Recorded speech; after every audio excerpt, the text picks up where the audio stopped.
One eternity later.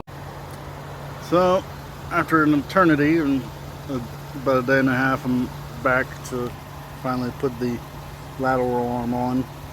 The replacement part, the frame bushing side,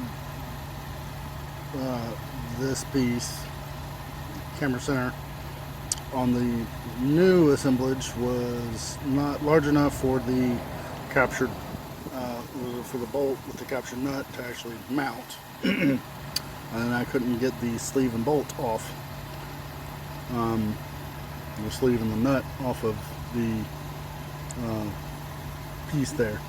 What I ended up having to finally do was to cut the nut that was seized with the little cutoff wheel in my Dremel.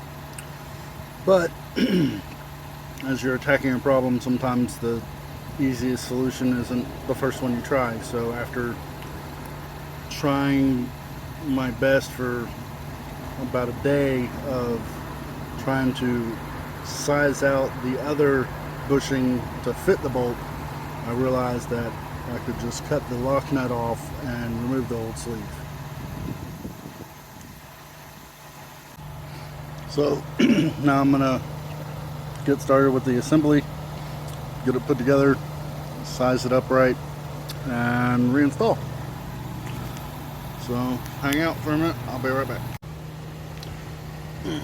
Pardon my legs in the shot there, and my flip-flop foot, but now I've got the lateral arm reassembled and ready for installation. So the frame side mounting point is there, the ball joint end goes there. I'm gonna try to position the camera so y'all can observe the installation. Try is the operable term here. I'm doing YouTube with just a phone, especially maintenance and auto maintenance work is not the easiest.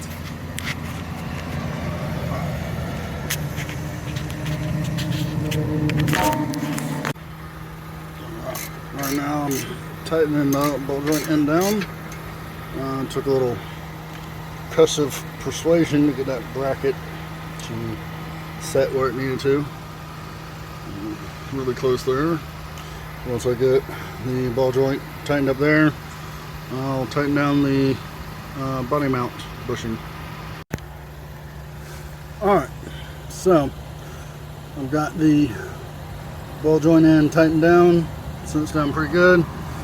Got the frame bushing mount tightened down pretty good. I just have to tighten down the two lock nuts on our sleeve there.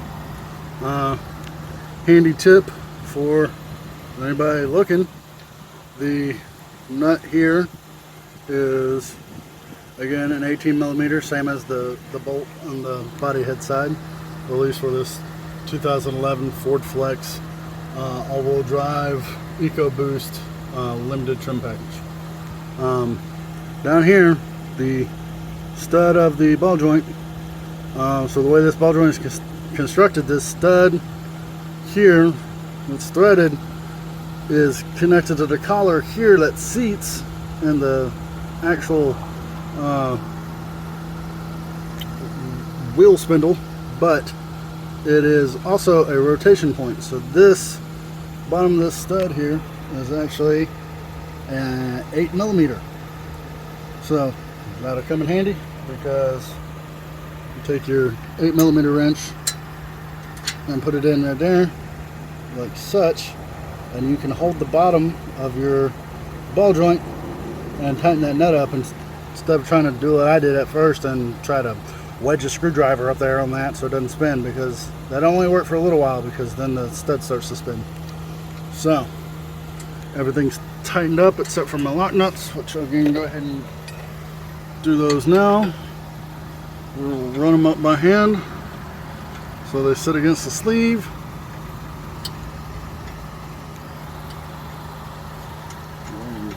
show you that shot. So, oh, almost dropped the camera, phone.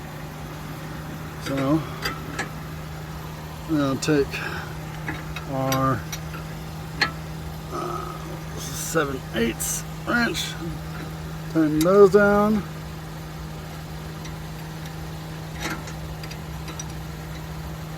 Now, I don't know if it was just my imagination or, no.